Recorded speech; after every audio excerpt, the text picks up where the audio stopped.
Aloha, Scott Sylvan Bell coming live from Sacramento, California, March 15, 2017, 5:30 in the afternoon. Perfect day to talk about sales. And there's some problems out there that come from the sales world, and they come from promotions. So, some of the things that you don't think about is the way that you interact with your buyer really does influence the way that they're going to buy from you.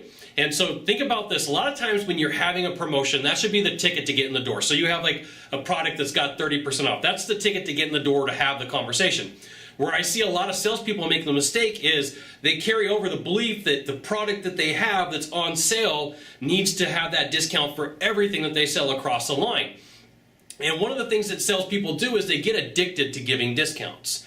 And I'm just going to say that this happens in general when somebody's struggling. This happens in general when somebody's new, or when there's lots of doubt about what's going on. Salespeople panic, and like all the thing, they're like, "Oh my goodness, I panicked. Now I need to give a discount." But the problem is you're conditioning the buyer to get that every time that you deal with them. You're getting the buyer to be conditioned that that's what the belief is, that everything is on a discount, when it's not ever. I mean, you got big box stores that run specials, and not everything's on discount. Not everything's on sale. There's a lot of stuff in there that is. There's stuff in there that's not. And you just got to pay attention to what's going on with the buyer. You got to ask the right questions. You got to gather the right information. And a lot of times salespeople are lazy, and what they do is they go in and they make the decision for their buyer without asking the questions. They go in and they ask the questions, but they already have a preconceived notion of what they're going to sell the person. And they could be selling the person the wrong product or service. Now I'm going to give you an example from my life, because I don't have anybody else here to give you an example. I hate the word cheap. I do not like it. When I was 18, I bought a tool set, and it was like a $5 tool set, and I needed to change a battery in my truck, the truck that I had, like a 1991 Chevy S10. And I went to go change the battery, and it was a 564 socket, and it cracked on me, right? And a really small socket, and it cracked on me. And from there, I've always had a fear of something being cheap. So when somebody says the word cheap, it's like, I don't want it. I don't care how cool it was. I don't care what it looked like. I don't care how awesome it was, right? It's not that big of a deal to me. But the second that somebody says, hey, it's cheap, I'm done.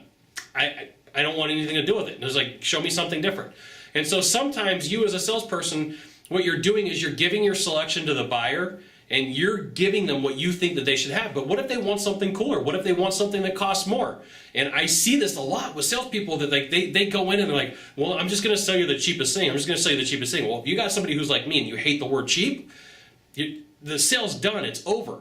And so you got to know that the selection that you make should be based upon what the person tells you, and not based upon what you think that you would do in the given situation. This is a huge struggle that salespeople face, is they make the decision based upon what they would do in the situation, not what the buyer would do. And they're just going through the motions of giving a presentation and asking the questions, only to end up to show like one or two things that they would buy, okay? It's a huge challenge, creates a lot of problems for salespeople. There you go. Now, if you could do a small favor for me, in the box down below, leave a comment, question, or story, that'd be fantastic. To the right or to the left, there's a subscribe button. You know what you got to do. You got to subscribe. And then last of all, you can send it out to all your friends via StumbleUpon, Facebook, Twitter, Google+. Why not even LinkedIn? Scott Sylvan Bell. We'll see you soon. Thanks for watching. Aloha.